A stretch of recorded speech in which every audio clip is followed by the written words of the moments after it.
பாம்போட நான் நடிப்பேனா இல்லையான்னு எல்லாருக்கும் ஒரு சஸ்பென்ஸு. ஆனால் ஏதோ தைரியமாக நடித்தேன். அந்த பாம்பு என் காதுகிட்ட வந்து ஏதோ பேசுகிற மாதிரி வந்து நான் மயக்கம் போட்டு இருந்திருப்பேன். அங்கேருந்து என் லிப்ஸ் கிட்ட வந்து அதோட டங்கை எடுத்து என்னுடைய லிப்பில் எப்படி தட்டி விட்டு அப்படியா?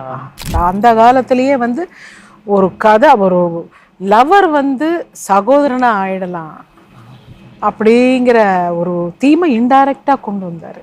இது என்ன படம்? இது நாயக்கரின் மகள். ஓ சரி. என்னுடைய 100வது படம். ஓ 100வது படம். Okay okay. அதுல ஒரு கரகாட்ட பெண். ஸோ அதுதான் என்னுடைய இன்ட்ரோடக்ஷன். ஓ சரி. ரொம்ப பிரமாதமான ஒரு டான்ஸ். அது ஒன்லி மியூசிக் தான், இது கிடையாது, பாட்டு கிடையாது. ஓகே. அந்த 100வது படத்தை பற்றி சொல்லுங்க மேம். என்னுடைய முதல் படம் 100வது படம் கேஎஸ்ஜி அவர்களுடையது தான். ஓ சரி. 100வது படம் அவர் தான் இயக்கினது. அது ஒரு டிஃப்ரெண்ட் கேரக்டர். நான் பண்ண அத்தனை படங்கள்லேயும் ஒரு தனிப்பட்ட முறையில் ஒரு கதையை ரொம்ப பிரமாதமாக அமைச்சார். அது வந்து அந்த செந்தமிழ் பேசக்கூடிய ஒரு வாய்ப்பு எனக்கு அந்த ஹிஸ்டாரிக்கல் சப்ஜெக்டில் கிடச்சிது. ஸோ எப்படி ஒரு தாசி மகள் வந்து திருமகளாகி அவள் வந்து அந்த நாட்டை ஆழ்ந்து, அதுக்கப்புறம் அந்த ஹீரோ வந்து ஹீரோயினை நேசிப்பார், ஆனால் ஃபாதர் வந்து அடாப்ட் பண்ணிடுவார். ஸோ அதனால ஹீரோவுக்கு சிஸ்டராக போயிடுவேன் நான். சரி சரி. அந்த ஆத்திரம் அவருக்கு. அதை எப்படி நான் டேக்கிள் பண்ணுவேன், எப்படி அந்த நாட்டை ஆழ்வேன், மகாராணியாக நான் எப்படி வந்தேன், கடைசியாக அந்த கேரக்டர் எப்படி சிம்பத்தட்டிக்காக போச்சுங்கிறது ரொம்ப பிரமாதமாக டயலாக்ஸை போட்டு ரொம்ப ரொம்ப ரொம்ப பிரமாதமாக எடுத்திருந்தார். அந்த காலத்திலேயே வந்து ஒரு கதை, ஒரு லவர் வந்து சகோதரனாக ஆயிடலாம் அப்படிங்கிற ஒரு தீமை இன்டைரக்டாக கொண்டு வந்தார். மிஸ்டர் பாலச்சந்தர் தான் இப்படிலாம் யோசிப்பார். இது கேஎஸ் கோபாலகிருஷ்ணன். அவருக்கு ஒரு பாணி இருக்கு. ஆமா. ஸோ அது ஒரு நல்ல வெற்றிகரமான படம். நல்ல படம். அது பெரிய விழாவும் நடத்தினேன். ஒரு என்னுடைய கிராட்டிடியூட், என்னுடைய விசுவாசத்தை காமிக்கிறதுக்கு கேஎஸ்ஜி சாருக்கு சிவாஜி நடிகர் திலகம் அவர்களுடைய தலைமையில் பெரிய விழா ஒன்று நடத்தினேன். மேடம், இந்த போட்டோ முன்னாடி பாம்பு வேற, படுத்துட்டு முன்னாடி பாம்பு வேற, வெள்ளிக்கிழமை விரதம் சொல்லுங்க மேம். இது வந்து இந்த ஆடவர் லேடிஸ் எல்லாம் என் பின்னாடி சேர்ந்தது பொண்ணுக்கு தங்க மனசு, அதுக்கப்புறம் வெள்ளிக்கிழமை விரதம் தான்.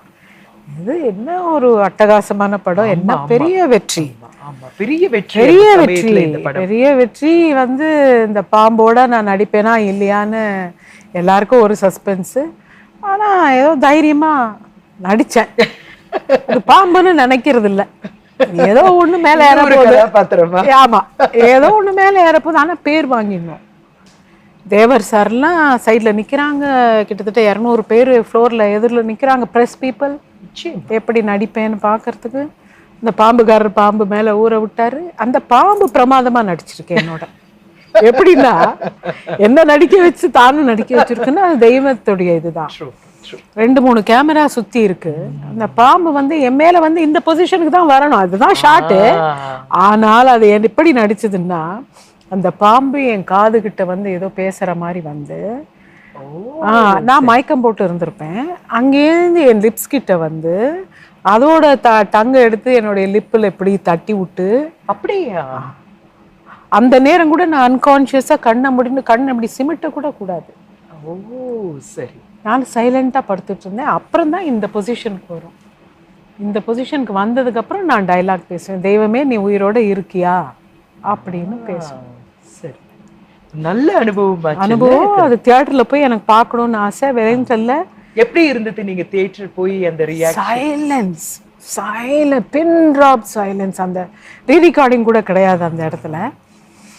அந்த புஸ் புஸ் சவுண்டு தவிர, பாம்போடைய அந்த ப்ரீதிங் சவுண்டு தவிர வேறு எதுவுமே கிடையாது. அது வந்து நீ உயிரோட தான் இருக்கியான்னு சொன்ன உடனே அடித்தாங்க கிளாப்ஸு. பயங்கர தியேட்டரு, பயங்கர ஒரு, அதெல்லாம் மறக்க முடியாத அனுபவம் இல்லை. எத்தனை கோடி கொடுத்தாலும் அந்த சந்தோஷம் வந்து கிடைக்கும். நீங்க சொல்றது ட்ரூ. அந்த மாதிரி ஒரு அனுபவம். அதுக்கப்புறம் எனக்கு ஃபீமேல் ஃபேன்ஸ் எக்கச்சக்கமாக ஆயிட்டாங்க. இந்த படம் வந்து என்ன ஸ்டில்? இது வந்து சக்தி லீலைன்னு நான் ஒரு நாட்டிய நாடகம் பண்ணியிருந்தேன். அதுல ஒரு 5 அவதாரம் வருவேன் நான். ஓ, நீங்க நாட்டிய நாடகங்கள் நிறைய பண்ணிருக்கீங்க அந்த சமயத்துல. ஓகே. கிட்டத்தட்ட 1000 பெர்ஃபார்மன்ஸஸ் கொடுத்துருக்கேன் டான்ஸ் என்னோட 5வது வயசுலேருந்து. இது வந்து சக்தி லீலைன்னு ஒரு நாட்டிய நாடகம். லக்ஷ்மி, பார்வதி, சரஸ்வதி, மோகினி, ஆதிபராசக்தி. அந்த ஆதிபராசக்தி தான் மகிஷாசுரன் வதம் பண்ற ஒரு மேட்டர் வரும். ஸோ இந்த ரெட் காஸ்டியூம் இது ஆக்சுவலாக அந்த பாம்பு வச்சு அந்த கிரீடம். அப்போ எனக்கு ஃபெலிஸ்டேஷன் பண்ணாங்க. பத்மினி அம்மா வந்திருந்தாங்க இந்த ப்ரோக்ராமுக்கு. அவங்க பொன்னாடை போத்தி என்னை கௌரவிச்சாங்க. அவங்க 4 வார்த்தை பேசும்போது அது எனக்கு ஒரு பெரிய பிளெஸ்ஸிங்ஸ். பிகாஸ் அவங்க ஒரு கிரேட் டான்சர். ஸோ அந்த 5 காஸ்டியூம், ஒன்று ஒயிட்டு, க்ரீனு, அந்த மாதிரி வரும். இப்படி போயிட்டு அப்படி வருவேன். இப்படி போயிட்டு அப்படி வர்றதுக்குள்ள அந்த ட்ரெஸ் சேஞ்ச் நடக்கும். ஓ சரி. ஸோ அந்த ஒரு சின்ன பாட்டு நாரதர் வந்து பாடுறதுக்குள்ள அந்த ட்ரெஸ் சேஞ்ச் வந்துடும். இதில் மகிஷனா வந்து பால்ராஜ் மாஸ்டர். ஓ சரி. அவர் தான் வந்து அந்த மகிஷாசுர அந்த ஃபேஸ் போட்டு 2 பேருக்கும் தாண்டவம் மாதிரி வரும். அந்த சூளை எடுத்து இந்த கால் மிதிச்சு பண்ணும்போது அந்த ஐகிரி நந்தினி பாடும்போது எனக்கு அப்போ கவர்மெண்ட் ஃபங்க்ஷன்ஸ் நிறைய வந்தது. இந்த சக்தி லீலை பண்ணும்போது நவராத்திரி போது கம்ப்ளீட் எல்லா அம்மன் கோவில்கள்லையும் இந்த ப்ரோக்ராம் இருக்கும். அப்படியா? அப்போ சில பேருக்கு சாமி வந்ததே நான் பார்த்தேன் ஸ்டேஜில் இருக்கும்போதே. அந்த வதம் ஆடி அந்த மகிஷனும் நானும் அந்த ஆதிபராசக்தியை ஆடும்போது அது வந்து என்னையே நான் மறப்பேன் சம்டைம்ஸ். நல்ல மிக்க நல்ல அனுபவம். ஆமா, இதெல்லாம் செய்யணும்னா கொஞ்சம் டிவோஷனலாகவும் இருந்தாகணும். ஸோ அது மறக்க முடியாத ஒரு டான்ஸ். 1000க்கும் மேற்பட்ட நீங்க மேடை நாடகங்கள், இந்த நாட்டிய நாடகங்கள் நடத்தியிருக்கீங்க இல்லையா? இது மட்டும் இல்லை, 1000ங்கிறது வந்து இண்டிவிஜுவல் பர்ஃபார்மன்ஸ். கூச்சிப்புடி, பரதநாட்டியம். ஓ, நீங்க குச்சிப்புடி வந்து பாரம்பரிய நடனமா நீங்க கத்துண்டு 11வது வயசுல அரங்கேற்றம் நடந்ததே. ஓ, பரதநாட்டியம் தெரியும் எங்களுக்கு. பரதநாட்டியம் தெரியும், கூச்சிப்புடியும் தெரியும். கூச்சிப்புடியில அரங்கேற்றம் பண்ணேன். அந்த குடம் வச்சு கீழே பிளேட் வச்சு ஆட்டம். சரி, ஓகே. நீங்க வந்து அநேகமா எல்லா நடிகர்களோடயும் நடிச்சிருக்கீங்க. டு ஸ்டார்ட் வித் மிஸ்டர் சிவாஜியோட நடித்த அனுபவம் நீங்க சொல்லணும். சிவாஜி சார், நீங்க உங்களுக்கு விருது வழங்குறார். என்ன விருது மேம் இது? இது என்னுடைய 100வது படம். 100வது படம். 100வது படம் நாயக்கரின் மகள் போது கேஎஸ்ஜி சாருக்கு ஒரு ஃபெலிஸ்டேஷன் பண்ணணும்னு நான் ஆசைப்பட்டேன். ஓ சரி. ஸோ அவருக்கு ஒரு மோதிரம் அவர்களோட நடிகர் திலகம் கரங்களால் அவருக்கு போட வச்சு அவருக்கு ஃபெலிஸ்டேஷன் பண்ணேன். அப்போது எனக்கு ஒரு கேடயம் வந்து அது ஆக்சுவலாக சோடா கலாலயம் அவங்க தான் வந்து இந்த ஃபங்க்ஷனை பண்ணாங்க.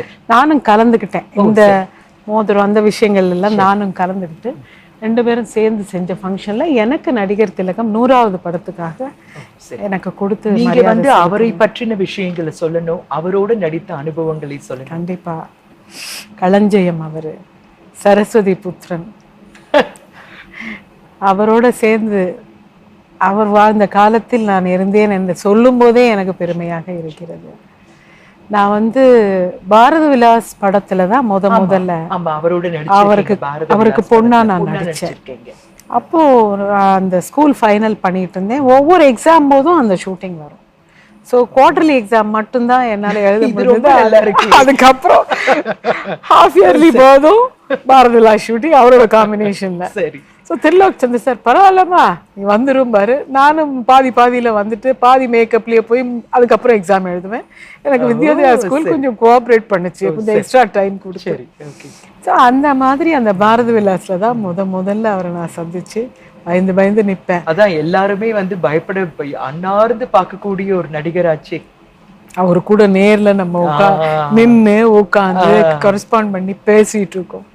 அப்போ அந்த பாக்கு கொஞ்சம் அப்பப்போ சூ பண்ற போது கூப்பிட்டாரு, வா கொஞ்சம் வாங்க, என்ன மஞ்ச் பண்ற பாக்கு. டைலாக் பேசும்போதெல்லாம் மஞ்ச் பண்ணக்கூடாது. சரி சார். அதுலேருந்து ஆரம்பிச்சு அப்புறம் சத்தியம்ங்கிற ஒரு படம், அதுல ஒரு அருமையான ஒரு கேரக்டர், குழந்தையாலாம் வருவேன் நான். அதுல எனக்காக விட்டு கொடுத்தாருன்னு சொல்லணும் ஒரு சீனை.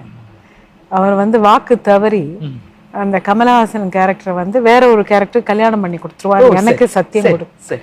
ஸோ நீ வந்து சத்தியத்தை மீறாதவன், நீ எப்படி என்னுடைய சத்தியத்தை மீறின, என்ன பெரிய ஆளா, நீ பெரிய ஆளை பாருங்கயா, முகூர்த்தம் எல்லாம் ஃபிக்ஸ் பண்ணதுக்கப்புறம் வேற ஒரு பொண்ணை கொடுத்து மேரேஜ் பண்ணிட்டாருன்னு சொல்லிட்டு அவரை எதிர்த்து பேசுகிற ஒரு சீன். அது ரொம்ப நல்ல பேர் எனக்கு வாங்கி கொடுத்த ஒரு சீன். விட்டு கொடுத்தாருன்னு சொல்லணும். ஓ சரி, குட்டியை நடிக்க சொல்லுப்பா, நல்லா பண்ணுவா, இட் ஷோஸ் யுவர் ஹியூமிலிட்டி இங்கே அப்படின்னு சொல்லிட்டு அது எனக்கு ரொம்ப நல்ல பேர் வாங்கி கொடுத்தது. அதுக்கப்புறம் வந்து ரத்த பாசம்னு ஒரு படம். அது ஒரு மாசம் எல்லாரும் ஃபேமிலி மாதிரி யூரோப் எல்லாம் சுத்தணும். அப்போதான் இந்த மேட்ரிட், ஸ்பெயின், பாரிஸ், லண்டன் இதெல்லாம் போய் ரொம்ப அருமையான ரோல், அவருடைய சிஸ்டர் ரோல் அது. அப்புறம் ஜெய்ப்பூர் பேலஸ்ல எல்லாம் எடுத்தோம். அப்போ கமலா அம்மா, நான், நம்பியார் அம்மா, அவங்க நம்பியார் சாருடைய ஒய்ஃபு, நாங்கள் 3 பேரும் ஒன்றா செட்டாக இருப்போம். எங்கே ஷாப்பிங் போனாலும் போயிட்டு வர்றது ரொம்ப அருமையான ஒரு நினைவுகள். அதுலேயும் ரொம்ப அருமையான ஒரு சீன் அவரோட சேர்ந்து செய்கிற மாதிரி. முக்கியமாக இந்த நீங்கள் படிக்கட்டில் இறங்கி வர சீன் வந்து பேசுவீங்களே, நீங்கள் அவரை கேள்வி கேட்பீங்களே. கரெக்ட். படி இறங்கி வரும்போது அவர்கிட்ட நான் கேட்பேன் நான், ஏன்னா அவர் வந்து எங்களுடைய ஒன்று விட்ட அண்ணன், ஊர் விட்டு போயிடுவார், ஃபாரின்லேயே இருப்பார். ஸோ அதனால் அவர் எங்களை பிரிஞ்சு போயிட்டாரு, அவரோட ஒட்டக்கூடாதுங்கிற மாதிரி ஒரு சூழ்நிலை வந்து, அதுக்கப்புறம் அவர் யாருங்கிறது தெரிய வந்து, அவருக்கு நாங்கள் யாருன்னு தெரிய வந்து, சரி. ஸோ அவரோட வந்து நான் கேள்வி கேட்பேன், நான் இப்படி பண்ணலாமா அப்படி பண்ணலாமான்னு ஃபோர்ஸாக. இந்த மாதிரி ஃபோர்ஸாக கீர்ஸா குழந்தையால் அது மாதிரி வரணும்னா ஜெயசித்ராவை போடும், நல்லா தைரியமாக பண்ணுவோம் அப்படிங்கிறது. ஆனா ரொம்ப நாளா வந்து அவரோட கதாநாயகியான ஒரு இமேஜ் இல்ல, ரொம்ப தைரியமான பெண்மணிங்கிறது என்ன. அவர் படங்கள் எங்கிருந்தோ வந்தால், எத்தனை கர்ணன், திருவிளையாடல், எத்தனை படங்கள் நான் ஸ்கூல்ல இருக்கும்போது. ஆமா, நடிப்புக்கு சினனம்னா சிவாஜி கணேசன் அவர்கள் தான். பார்த்துட்டு அவரோட நடிக்கிறோம் அப்படிங்கிற போது அது ஒரு பயங்கர த்ரில்லிங் எக்ஸ்பீரியன்ஸ். அதுவும் அது மட்டும் இல்லை, அவங்க வீட்டில் ஒரு ஃபேமிலி மெம்பர் மாதிரி என்னை ட்ரீட் பண்ணாங்க. என் சன்னை அழைச்சின்னு போய் கூட, என் சன்னை வந்து அன்னையின் ஆணைன்னு சொல்லிட்டு டான் பாஸ்கோவில் 5வது கிளாஸ் போது அதை நடித்து குழந்தைய வீட்டுக்கு கூட்டிகிட்டு வான்னு சொல்லி, அமரேஷ் என்னுடைய சன் வந்து, அம்மா நான் நல்லா நடித்தா சிவாஜி அங்கிள் வீட்டுக்கு கூட்டின்னு போவியான்னு அப்போவே டிமாண்ட்ஸ் போட்டு அவர் வீட்டுக்கு அழைச்சின்னு போய் அங்கே அவர் நடிச்சு காமிச்சு, யார் போட்டாங்க மேக்கப் எல்லாம் ரொம்ப கிண்டலாக அவர் கேட்டு, அக்கா போட்டாளா, என்ன அக்கா பாரு, என்ன வயசு பத்தலையே, வயசு ஜாஸ்தியாக எனக்கு கிண்டல் பண்ணுவார். அந்த மாதிரி எல்லாம் அவர் அந்த பிள்ளைக்கு ஆசீர்வாதம் பண்ணி, அண்ட் என்னுடைய கல்யாணம் ஆன புதுசில் அவங்க வீட்டுக்கு கூப்பிட்டு சாப்பாடெல்லாம் கொடுத்து, we had lunch with him. அது மாதிரி ஒரு ஃபேமிலி மெம்பர் மாதிரி என்னை ட்ரீட் பண்ணார்.